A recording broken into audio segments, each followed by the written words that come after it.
Hey everyone, this is Djimusic and I'm back for another video. Today I'm going to be doing a map maker's overview of the snapshots as well as the 1.7 release and stuff like that, or the thing that's going to go into the 1.7 release. So it's just going to be kind of like a map maker's thing so you can use it, because they added a couple things that are definitely nice. You can do different lobbies and stuff like that. So this is the first thing that I built. As you can see, these are the new blocks. These are the stained glass blocks, as well as the over here we have the panes. Also a bug, if you look at the panes and you switch it, it changes the color of them. I'm not sure why. It becomes like the block, like the regular block, and then just like colors it weird. So again, if you look at this, like this is supposed to be, yeah, it's weird. I don't know. I think it's just the look of it. Like if you look at it here, it's blue, and then if you switch to here, then it switches back and forth. So that's just a bug that I found. So that's mostly this is the 42A snapshot. But if I come down here, there's also another bug that I found. I'm not sure if it's a bug or a feature, but you can actually see deletes and other keys on the keyboard. So like, let's say if I do this and say hello, and then I go backspace, it changes to a delete thing. If I do like hi, and then I do shift backspace, it still does it. Let's try control backspace. Nope. Let's try actual control backspace. So yeah, no matter what, you just cannot get rid of that. So if you make a mistake and you have to delete something, you have to delete the sign. It's like, oh darn it, and delete the sign and restart. So that's kind of annoying. I'm not sure if that, like, basically the reason why they did it is they added some more characters, which is always good, but yeah, like, let's see. You probably can't do, yeah, you can't do accents yet. So I don't know. They added some things. I haven't figured out exactly what they did this for. But yeah, this is my free build world. That's why there's just random stuff everywhere.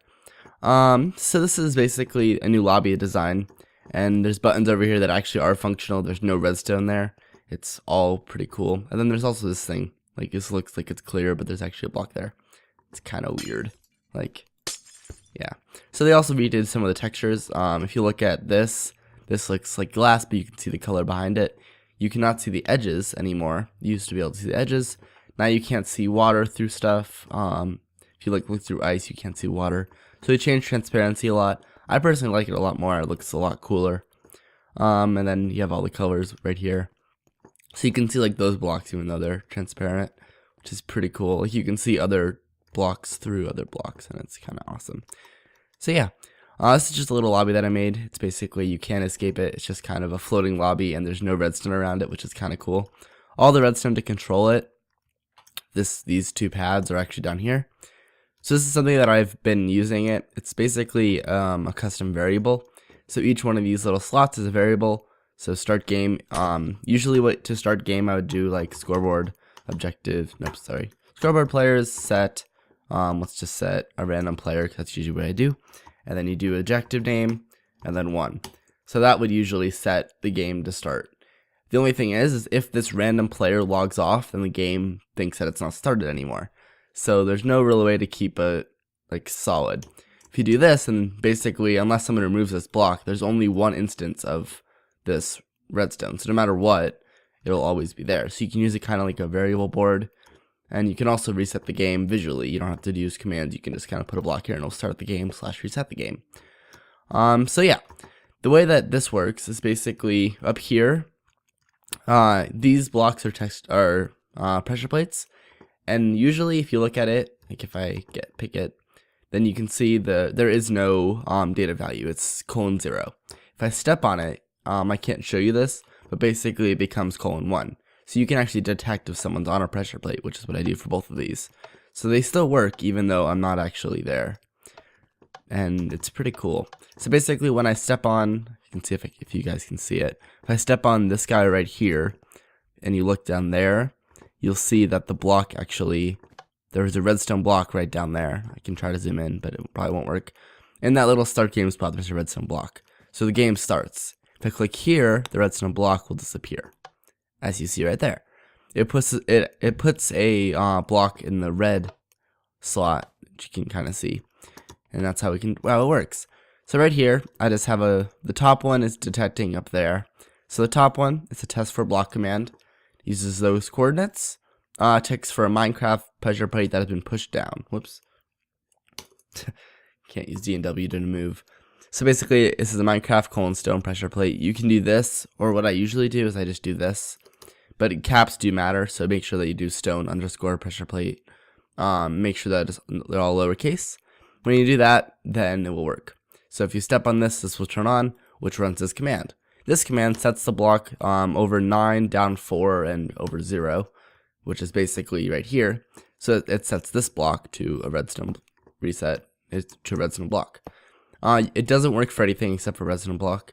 I think you can probably do that, but I don't know if you really want to. You basically, if you want to do it with any block, the command that you use instead, right here, instead of doing this, you set it to air. And then once you do air, then of course right now it's not going to work. You just have to inverse the signal. So basically, anytime this is not active. So anytime there's a block there, then it will not work. You just have to put basically, I can try to build it over here. Oops, there it goes. So basically you'd have to do it like this. Just try and build it fast. Then you go like this. And you put a torch. And then you say, okay, let's see. And then let me just figure this guy out. Let's copy and paste this guy into here. And then that'll just work. So right now, this is on. Okay. So right now, this is the block that it's noticing. So if you put a block there, then it'll say hi. Any block, doesn't matter the block. So that's how you do it if you want it to be anything. The only thing it can't be is air. So, you could probably do a torch as well. Sign would probably still work, etc. So that's how you do it if you want to do it that way. Oops, I have something there. So you can have it so it can be any block or a specific type of block. This is for any block with inversed. And then if you want it to be a specific type of block, you just do it like this. So that's basically what I do. You can have this, like, basically just build a chain out like this. And just kind of say whatever you want to do. I do this for some of my maps. I have like a little scoreboard. And it works pretty well. So yeah, that's the easiest way to do it. And these right here, this one just says the game has started. And then this one sets the block that is over 2. So this, when the game starts, it basically makes sure that there's nothing in the reset block spot. So if I actually put like this block there and I activate this guy with the redstone block, then it won't remove that block. It's just something that you can have. So you can control other variables with like one variable. So if you set this, then this will disable the reset game variable. So it's pretty cool. But yeah, this is just one of the major features that you can definitely do. I mean, you don't have to worry about, usually what I'd have to do, hold on, can't type, like this. So you have to give yourself a command block first. And then what you'd have to do is you have to put this like this to actually to run the command. So it kind of looks like if you're on the inside of this, you'll be able to see the command block, so it looks kind of tacky. So this way you can just kind of have a block there and it just like works. So it's pretty cool. I'll be using this. This is kind of a nice feature. I'll probably pass this on to my builder. But yeah, also if you didn't notice, I actually kind of like the white right here more than the glass look now. I mean, glass is supposed to be clear anyway, but it's kind of like screen look, so I kind of like that. I don't know. You get the idea. But yeah, I'll probably be doing some more of these videos, just kind of explaining how these work. Oh yeah, these are just invisible iron doors. So you just kind of do every other one. This one's here, then it goes there, then down there, and then up there, etc. So you can do, if you use a set block command, then you do like this. This will set your current position to a block, and then you do iron _ door. And then you just say the number.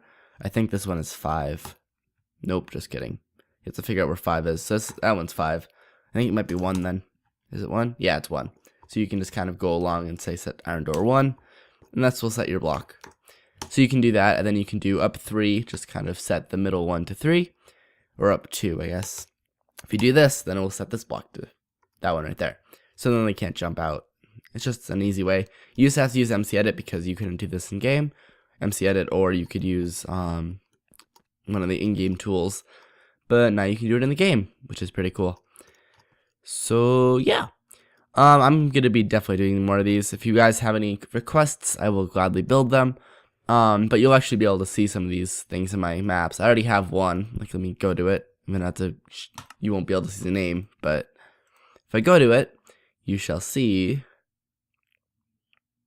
if it overloads the world. Okay, so this is the map that I showed you guys last video, but right here is basically what I do. So I have a reset game thing.